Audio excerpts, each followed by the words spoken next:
지난 5월에 작은 딸이 싸늘한 죽음을 한 통의 전화로 전달받았습니다. 온갖 충격에 거짓말같이 머리에는 받아들이지 못한 말이었습니다. 그러니까 너무 힘들면 소리가 안 들려요. 근데 이게 마음도 마찬가지인 것 같아요. 내 마음이 너무 힘들면 누가 나한테 말하는 소리가 안 들리는 것 같아요. 억지에 긍정으로 이겨내려고 하지 말고, 밥을 안 먹는다면 3일이고 5일이고 7일이고 내가 할 수 있는 그때까지 안 먹는 게 좋을 것 같아요.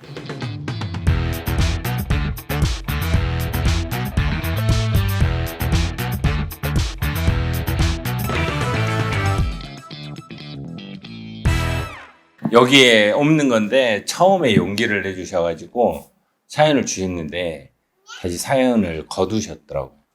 그래요? 네, 근데 꼭 한번 그 사연을 제가 소개를 좀 해드리고 싶은데 그런 경우가 비슷한 경우가 저희 직원한테도 똑같이 있었어요.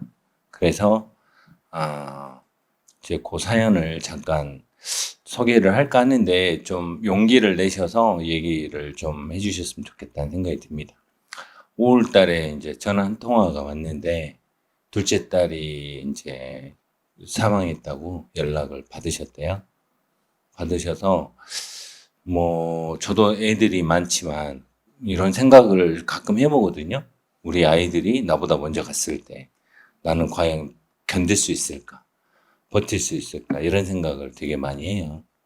근데 이제 그 사연을 보고 꼭 한번 이제 이런 사연이 어떻게 보면 되게 힘든 사연이기도 하고 교수님한테도 지금 이런 게 조금 너무 부담스러우시기도 하지만 제가 임의대로 지금 이 사연을 좀 소개를 하게 됐습니다. 먼저 이제 예를 들어서 자식이 먼저 뭐 이렇게 먼저 했을 때 어떤 위로나 힘을 좀 얻을 수 있을까요?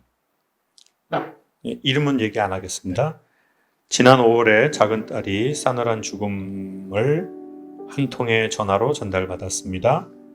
온갖 충격에 거짓말같이 머리에는 받아들이지 못한 말이었습니다.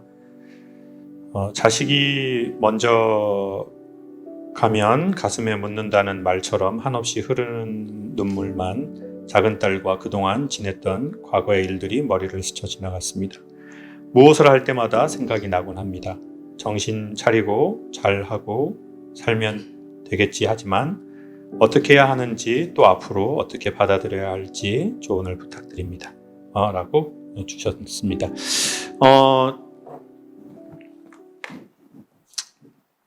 근데 참 이게 일회의 어떤 말로도 당연히 해결될 수 없고 우리가 너무 아프잖아요.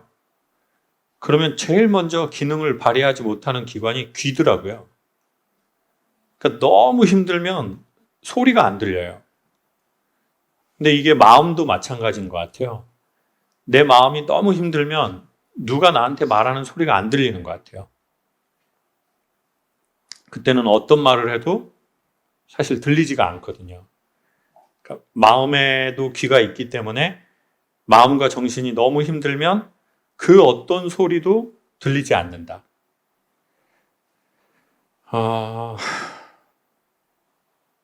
사실 뭐 이런저런 이유로 이제 포프리를 저희가 10년 넘게 하고 안 하고 대표님하고 좀 안 보는 시간이 있었어요.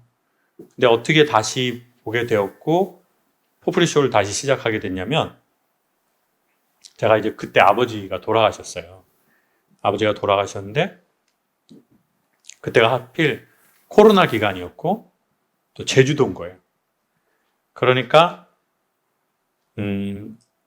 사람도 부르지 않고 부를 수도 없고 이제 딱 그때 막 이제 장례식장에서 뭐 엄청 난리들이 났었거든요. 근데 이제 대표님이 제가 얘기를 안 했는데 어떻게 아시고 아버지 장례식장에 오셨더라고요. 그리고 이제 사이가 좀 머쓱하니까 이제 막 이렇게 반가운 자리도 아니고 이제 근데 대표님이 하신 게 1번이 뭐였냐면 화환을 보통 예를 들어 10만 원짜리 화환이면 30만 원짜리를 보내셨더라고요. 55만 원. 아, 55만 원이 이 와중에 또 이렇게 구체적인 가격을 얘기하시는 참. 저는 그런 화환을 처음 봤어요. 보통 우리가 이제 장례식장에 가면은 국화로 된 거 그거잖아요. 근데 그게 아니라 되게 뭐 엄청 봐도 뭔가 되게 정성이 많이 간 화환인데 거기에 이제 포풀이 김혜수 이렇게 딱 돼 있더라고요. 그래서 그때 희한하게 소리는 안 들리는데 그 화환은 보이더라고요. 그리고는 저쪽에서 그냥 그때 저희 3일장 했는데 이틀을 저녁에 계속 계시는 거예요. 그 장례식장 식당에서. 그리고 이제 첫날, 그리고 뭐 서로 막 얘기할 그런 것도 아닌데, 그러고는 또 둘째 날도 또 계속 거기에 계시더라고요. 희한하게 소리는 안 들리는데, 그냥 아무 말 없이 저기에 그냥 앉아있는 모습이 계속 보이고, 그리고 마지막 날에 아버지 추모공원에 화장할 때도, 그때도 계속 계셨던 것 같아요. 끝날 때까지. 그리고는 원래 예전에 계속 오래 대표님하고 지냈으니까 조금 자연스럽게 이렇게 다시 뭐 누구의 자잘못 이런 얘기를 하는 게 아니라 이렇게 얘기가 됐던 것 같아요. 그러니까 일상으로 좀 돌아오게 된 거죠. 관계의 일상으로. 그래서 저는 사실 지금은 어떤 소리도 들리지 않고 어떤 일회의 어떠한 무엇인가의 그것으로 절대 우리의 마음이 그렇게 다시 일상으로 돌아올 수 없고 우리는 나중이 돼도 일상으로 돌아올 수 없다고 생각합니다. 우리가 죽는 그날까지. 그리고 계속 뭔가 생각이 나겠죠. 좋을 때도 생각이 나고 되게 힘들 때도 생각이 나겠죠. 근데 이제 다만 우리 편이 아니라 가끔 이제 이런 상황에 우리가 처할 때 우리를 먼저 떠난 우리의 가족 편에서 우리에게 뭘 원할까라는 걸 생각해 보게 됐어요. 그러니까 우리의 아이가 그리고 때로는 우리가 그리고 제가 여러분을 먼저 떠나게 된다면 나는 여러분에게 뭘 원할까? 그 첫 번째는 저라면 그러니까 나를 잊지 않아줬으면 좋겠다라는 마음이 들더라고요. 나를 잊지 않아줬으면 좋겠다. 제가 먼저 떠나고 여러분이 바로 오은영 박사님 채널로 가지 않았으면 좋겠다. 갑자기 구독을 취소하고 나를 잊어버리고 그러지 않았으면 좋겠다. 그런 마음이 우리 안에 있을 수 있을 것 같고 두 번째는 나 때문에 너무 힘들어하지 않았으면 좋겠는 거예요. 일상이 방해될 만큼은. 그러니까 내가 먼저 떠나면서 내 엄마가 나를 잊지는 않았으면 좋겠는데 나 때문에 일상이 힘들 만큼 힘들지 않았으면 좋겠어요. 행복했으면 좋겠고 나를 잊지는 않았으면 좋겠어요. 그게 어쩌면 우리를 먼저 떠난 사람들이 우리에게 바라는 것 그리고 우리가 누군가를 먼저 떠나게 될 때 우리가 바라는 것일 거라는 생각이 들더라고요. 근데 그러려면 어떻게 해야 되느냐? 지금 힘들 때는 갑자기 이 힘듦을 이겨내려고 하면 안 되는 것 같아요. 갈 수 있는 끝까지 이 힘듦과 초반에는 가야 되는 것 같아요. 이 슬픔의 끝까지.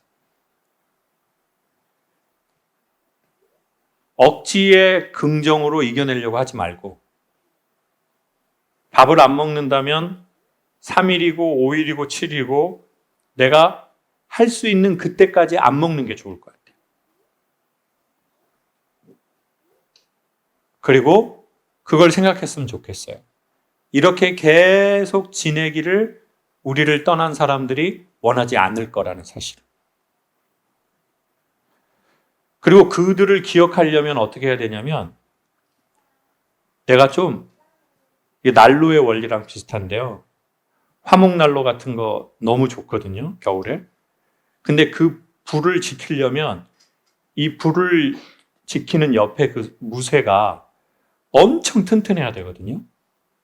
연통의 이 쇠도 그렇고 우리의 마음이 단단할수록 그들을 잘 추억할 수 있다는 거예요. 그러니 어느 정도의 시간이 지나면 그들을 잊기 위해서가 아니라 그들을 우리의 죽는 그날까지 잘 기억하게 하기 위해서 몸을 좀 움직였으면 좋겠어요.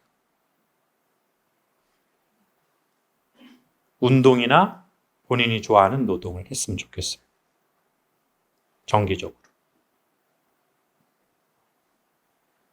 그게 아마 우리 말고 우리를 먼저 떠난 사람들, 그리고 우리가 누군가를 먼저 떠나게 될 때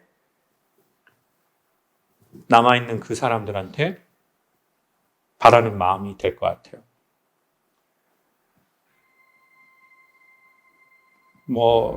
그래도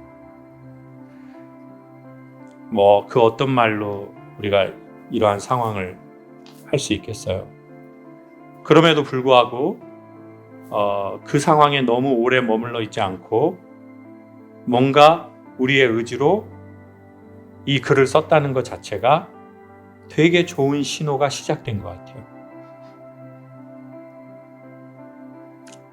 우리의 의견도 중요하지만 우리를 먼저 떠나게 된 그분들이 우리에게 바라는 것도 생각해 보면 좋겠어요. 그래서 몸을 좀 움직일 때인지 아니면 이 슬픔을 완전히 끌어안고 슬픔의 끝까지 가야 할 때인지를 이런 얘기를 들으면서 생각해 보면 좋겠습니다.